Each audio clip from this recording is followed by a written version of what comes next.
My bone in my jaw, I was chewing it down from my loose bridges.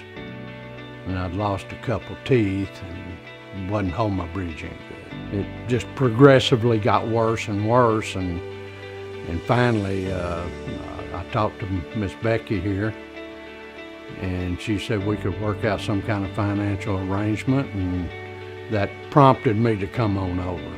I got the all-in-4 dental implant.